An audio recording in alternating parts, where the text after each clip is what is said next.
जय हिंद बच्चों। तो हम आपके लिए अर्धवार्षिक परीक्षा 2024-25 के लिए कक्षा 9 का विषय हिंदी का प्रश्न पत्र लेकर आए हैं। इसमें जितने भी प्रश्न हैं वो आपकी half yearly exam class 9 subject Hindi के लिए वेरी वेरी इंपॉर्टेंट हैं। तो इन सभी ऑब्जेक्टिव प्रश्नों साथ में आपके जो पैरा वाले प्रश्न हैं उन सभी को आप अच्छे से याद कर लीजिएगा। संस्कृत में जो श्लोक आते हैं उन सभी को आप अच्छे से याद कर लीजिएगा। यही श्लोक आपको हो सकता है एग्जाम में देखने को मिल जाए। तो आप जो है इस पेपर को पूरा देखिएगा और अच्छे से याद कर लीजिएगा, ठीक है। और अगर आप चैनल पर पहली बार आए हैं तो चैनल को सब्सक्राइब जरूर कर लीजिएगा, साथ में वीडियो को भी लाइक कर दीजिएगा, ठीक है। इसके साथ में आप लोग जो टेलीग्राम और व्हाट्सएप ग्रुप को ज्वाइन करना ना भूलिएगा, जिससे इंपॉर्टेंट अपडेट जो है वो आपको टाइम टू टाइम मिलती रहे, ठीक है। अब यहाँ पर सबसे पहला हमारा क्वेश्चन यहाँ पर आता है। सबसे पहला ऑब्जेक्टिव क्वेश्चन है, श्रीनिवास जी लेखक हैं। क्या है? श्रीनिवास जी लेखक हैं शुक्ल युग के, द्विवेदी युग के, भारतेंदु युग के, प्रसाद युग के। तो श्रीनिवास जी किसके युग के लेखक हैं? तो ये भारतेंदु युग के लेखक हैं। किसके हैं? भारतेंदु युग के लेखक हैं। नेक्स्ट है, भारतेंदु द्वारा संपादित पत्रिका है। क्या है? भारतेंदु द्वारा संपादित पत्रिका है। ऑप्शंस आपको दिए गए थे, सरस्वती, हंस, माधवी, कविवचन सुधा। तो हम जानते हैं कि जो कविवचन सुधा है वो भारतेंदु हरिश्चंद्र की रचना है। तो यहाँ पर राइट आंसर हो जाएगा कविवचन सुधा। नेक्स्ट है, भारतेंदु युग की समया अवधि है। तो भारतेंदु युग की समया अवधि है 1900 से 1922 ईस्वी, 13वीं शताब्दी सन 1868 ईस्वी, 1868 ईस्वी से 1900 ईस्वी तक, 1919 से 1938 ईस्वी तक। तो यहाँ पर राइट आंसर आपका हो जाएगा 1868 से लेकर 1900 ईस्वी तक। ऑप्शन नंबर यहाँ पर आपका गा वाला यानी कि ऑप्शन नंबर आपका सी यहाँ पर करेक्ट हो जाएगा। नेक्स्ट है, प्रथम उत्थान काल माना जाता है। तो प्रथम उत्थान काल माना जाता है प्रसाद युग को, शुक्ल युग को, भारतेंदु युग को, आधुनिक युग को। तो किसको माना जाता है? तो ये माना जाता है भारतेंदु युग को। किसको माना जाता है? भारतेंदु युग को जो है प्रथम उत्थान काल के रूप में जाना जाता है। इसलिए यहाँ पर ऑप्शन नंबर आपका जो करेक्ट हो जाएगा वो करेक्ट हो जाएगा ऑप्शन नंबर थर्ड, भारतेंदु युग को। नेक्स्ट है, बीज वपन काल कहते हैं। तो बीज वपन काल कहते हैं भारतेंदु युग को, आदि काल को, भक्ति काल को, स्वर्ण काल को। तो बीज वपन काल किसे कहते हैं? तो बीज वपन जो काल है वो उसे कहते हैं आदि काल को। किसके कहते हैं? किसको कहते हैं? आदि काल को कहते हैं। नेक्स्ट है, सुख सागर के लेखक हैं। क्या है? सुख सागर के लेखक हैं। तो सुख सागर के लेखक हैं लल्लू लाल, मुंशी सदाशिव लाल, ईसा अल्लाह खां, सदल मिश्र। तो सुख सागर के लेखक कौन है? तो सुख सागर के लेखक है मुंशी सदाशिव लाल। कौन है? मुंशी सदाशिव लाल। यानी कि ऑप्शन नंबर यहाँ पर आपका जो है बी वाला करेक्ट हो जाएगा, मुंशी सदाशिव लाल। नेक्स्ट है, सत्यार्थ प्रकाश की रचना है। तो सत्यार्थ प्रकाश रचना है स्वामी विवेकानंद की, स्वामी दयानंद की, भारतेंदु हरिश्चंद्र की, मथुरानाथ शुक्ल की। तो सत्यार्थ जो प्रकाश रचना है वो स्वामी दयानंद किसकी है? स्वामी दयानंद सत्यार्थ की है। तो यहाँ पर राइट आंसर हो जाएगा स्वामी दयानंद। ऑप्शन नंबर यहाँ पर आपका सेकंड वाला करेक्ट हो जाएगा। नेक्स्ट है, सदल मिश्र की रचना है। तो सदल मिश्र की रचना है, ऑप्शंस आपको यहाँ पर दिए गए थे, प्रेम सागर, सुख सागर, नासकेतोपाख्यान, उदयभान चरित। तो यहाँ पर जो सदल मिश्र की रचना कौन सी है? तो सदल मिश्र की जो रचना है वो है नासकेतोपाख्यान। क्या है? नासिकेतोपाख्यान है। क्या है? नासिकेतोपाख्यान जो है वो सदल मिश्र की रचना है। इसलिए यहाँ पर राइट आंसर क्या हो जाएगा? तो यहाँ पर राइट आंसर आपका हो जाएगा नासिकेतोपाख्यान, ऑप्शन नंबर सी। इसके बाद नेक्स्ट है, जहां काव्य में जहां किसी एक वर्ण की आवृत्ति बार बार हो वहां अलंकार होता है। तो वहां अलंकार होता है उपमा, अनुप्रास, श्लेष, यमक। तो आपको पता होगा जहां पर वर्णों की आवृत्ति होती है वहां पर अनुप्रास अलंकार होता है। कौन सा अलंकार होता है? अनुप्रास। तो ऑप्शन नंबर यहाँ पर आपका जो है खा वाला करेक्ट हो जाएगा, अनुप्रास। नेक्स्ट है, श्रृंगार रस का स्थायी भाव है। तो श्रृंगार रस का स्थायी भाव है शोक, रति, उत्साह, अद्भुत।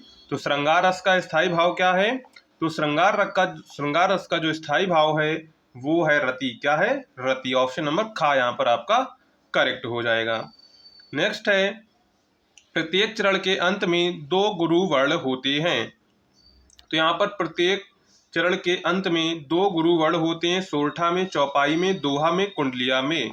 तो यहाँ पर राइट आंसर आपका हो जाएगा चौपाई में। क्या हो जाएगा? चौपाई में। ऑप्शन नंबर यहाँ पर आपका खा वाला करेक्ट हो जाएगा।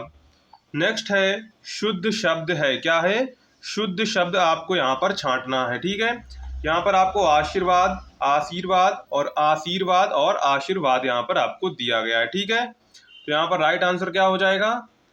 तो यहाँ पर राइट आंसर हो जाएगा आपका ऑप्शन नंबर जो 4 है वो करेक्ट लिखा हुआ है। आशीर्वाद ये जो है इस प्रकार आशीर्वाद लिखा जाता है। ठीक है, इसके बाद है निम्नलिखित में अल्प विराम है। अल्प विराम किसे कहते हैं? तो अल्प विराम हम लोग कामा को कहते हैं। किसको कहते हैं? कामा को कहते हैं।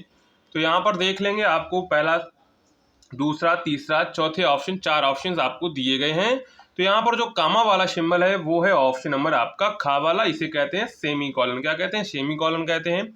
इसे डैश कहते हैं। तो यहाँ पर राइट आंसर क्या है? तो राइट आंसर यहाँ पर आपका हो जाएगा ऑप्शन नंबर बी वाला खा जो है अल्प विराम का चिन्ह हो जाएगा। नेक्स्ट है निम्नलिखित में से तत्सम शब्द है। क्या है? निम्नलिखित में से तत्सम शब्द है ये, उलूक, काठ और सिर। तो यहाँ पर राइट आंसर क्या हो जाएगा?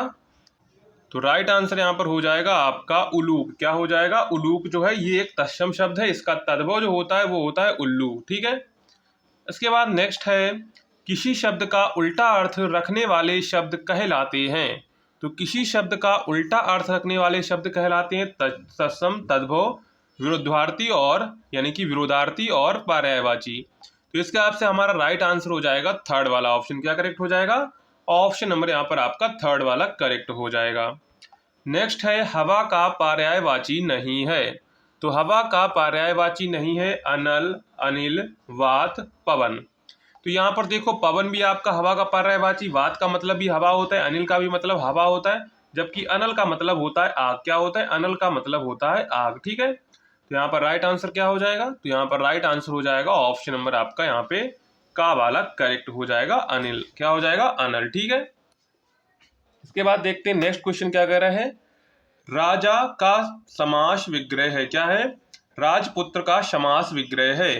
तो राजपुत्र का समास विग्रह राजा और पुत्र, राजा के साथ पुत्र, पुत्र के साथ राजा, राजा का पुत्र। तो यहाँ पर राइट आंसर क्या हो जाएगा? तो यहाँ पर राइट हो जाएगा ऑप्शन नंबर 4 राजा का पुत्र। क्या हो जाएगा? राजा का पुत्र। नेक्स्ट है अकहा सवर्णे दीर्घ सूत्र है। तो अकहा सवर्णे दीर्घ सूत्र है किस संधि का है? वृद्धि संधि का, गुण संधि का, दीर्घ संधि का, अयादि संधि का। तो ये किसका है? तो ये आपका है दीर्घ संधि का। किसका है? दीर्घ संधि का। ऑप्शन नंबर यहाँ पर आपका गा करेक्ट हो जाएगा।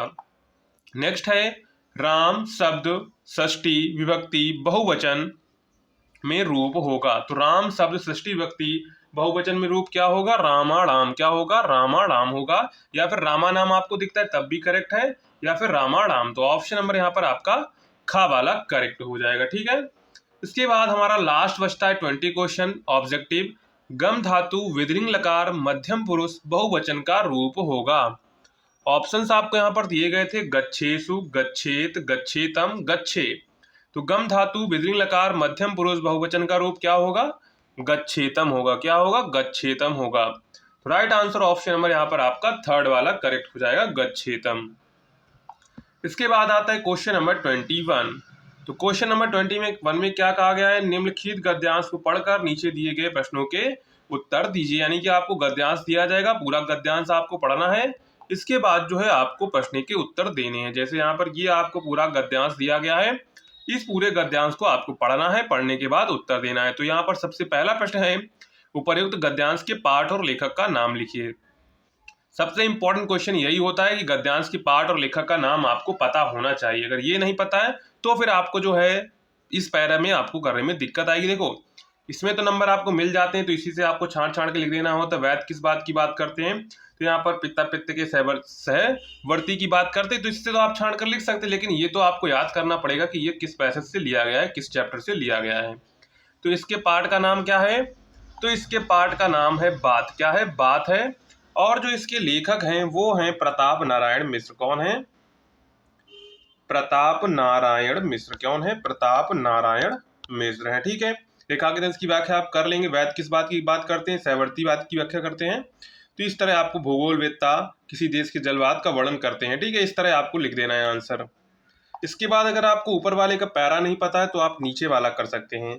जैसे याग है काग भुसुंडी भी विचित्र पक्षी एक साथ समादरित अनादरित अति सम्मानित अति अवमानित, हमारे बेचारे पुरखे ना गरुड़ के रूप में आ सकते हैं ना मयूर ना हंस के। तो ये पूरा आपको पैरा पढ़ना है। पैरा पढ़ने के बाद फिर वही क्वेश्चन आ गया हमारा, उपर्युक्त गद्यांश के पाठ और लेखिका का नाम लिखिए। ठीक है, तो यहाँ पर लेखिका का नाम लिखना है। तो सबसे पहले पाठ का नाम क्या है, तो पाठ का नाम तो आपको पता होगा क्या है, तो पाठ का नाम है गिल्लू। क्या है, गिल्लू है पाठ का नाम।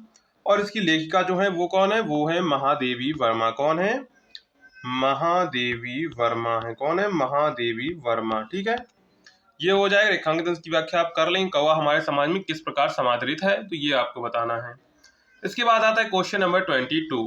तो निम्नलिखित पद्यांश पर आधारित प्रश्नों के उत्तर दीजिए।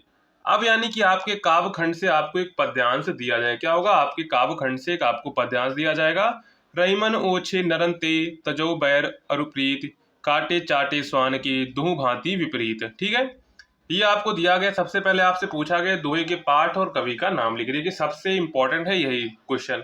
तो यहाँ पर ये किससे लिया गया, तो ये आपका लिया गया है दोहा से। किससे लिया गया, दोहा से लिया गया है।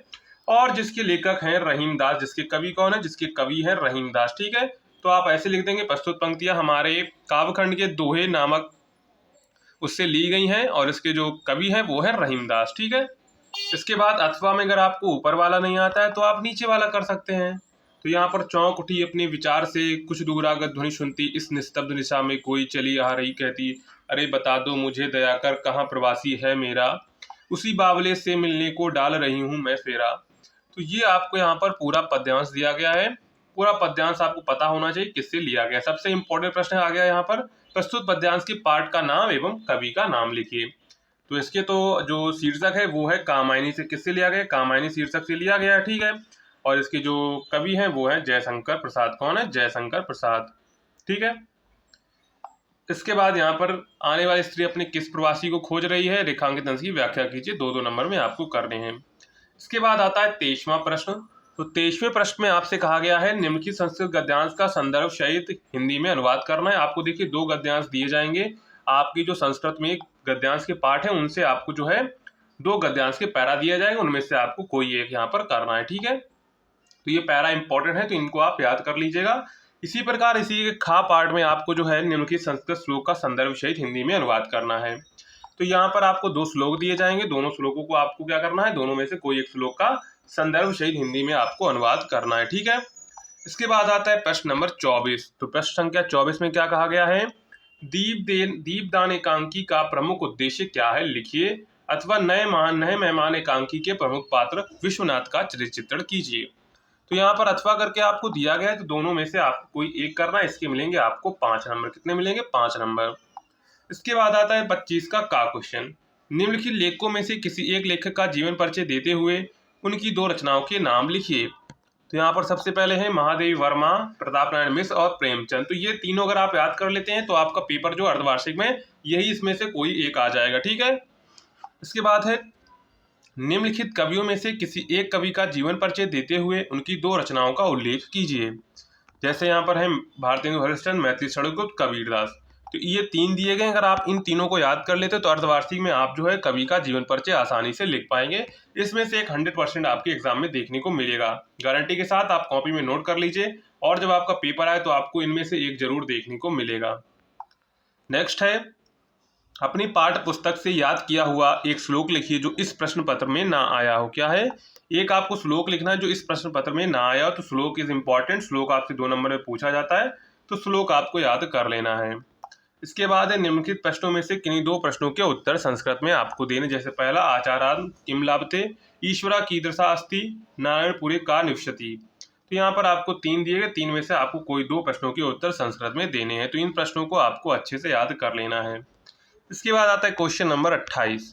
तो निम्नलिखित मुहावरों तथा लोकोक्तियों में से किन्हीं 2 का अर्थ लिखते हुए अपने वाक्यों में प्रयोग करें। अपना उल्लू सीधा करना मतलब कि अपना काम निकालना, गरीबी में आटा गीला होना मतलब कि मुसीबत में और मुसीबत आना, अंधों में काना राजा, इसका मतलब कि मूर्खों में कुछ समझदार व्यक्ति होना। क्या है, मूर्खों में थोड़ा समझदार व्यक्ति, और अपनी करनी पार उतरनी मतलब कि अपने कर्मों का फल स्वयं भुगतना पड़ता है। ठीक है, इसके बाद आता है क्वेश्चन नंबर 29 में देखो क्या कहा गया है, निम्नलिखित हिंदी वाक्यांशों में से किन्हीं 2 वाक्यों का का संस्कृत में अनुवाद कीजिए। बच्चे खेलते हैं, मैं जाता हूँ, तुम कहाँ जाते हो, सीता गाना गाती है। तो यहाँ पर आपको 4 दिए, 4 में से किन्हीं 2 का आपको संस्कृत में अनुवाद करना है। ठीक है। इसके बाद आता है हमारा 30वां क्वेश्चन। 30 क्वेश्चन में क्या कहा गया है, अपनी बहन की शादी में सम्मिलित होने के कारण अवकाश प्राप्ति हेतु अपने प्रधानाचार्य जी को एक प्रार्थना पत्र लिखे। तो इस तरह का प्रार्थना पत्र आपको याद कर लेना है। अपने विद्यालय के प्रधानाचार्य जी के नाम एक प्रार्थना पत्र लिखिए जिसमें निर्धन छात्र सहायता कोष से आर्थिक सहायता मांगी गई हो, यानी कि फीस कंसेशन के लिए, यानी कि फीस माफी के लिए, और जो है शादी में जाने के लिए। ये 2 जो प्रार्थना पत्र हैं वो याद कर लीजिए। एक आपकी प्रार्थना पत्र 100% आपको एग्जाम में देखने को मिल जाएगा। ठीक है। तो इस प्रकार आपका जो है क्लास 9th का हिंदी का हाफ ईयरली क्वेश्चन पेपर हो जाता है। अगर आपको वीडियो पसंद आई हो तो वीडियो को लाइक करिएगा, चैनल को सब्सक्राइब करिएगा और अपने दोस्तों में शेयर करिएगा। साथ में टेलीग्राम और व्हाट्सएप ग्रुप की लिंक डिस्क्रिप्शन में मिल जाएगी, तो उसे आप जरूर ज्वाइन कर लीजिएगा। ठीक है। मिलते हैं नेक्स्ट वीडियो में, तब तक के लिए जय हिंद बच्चों।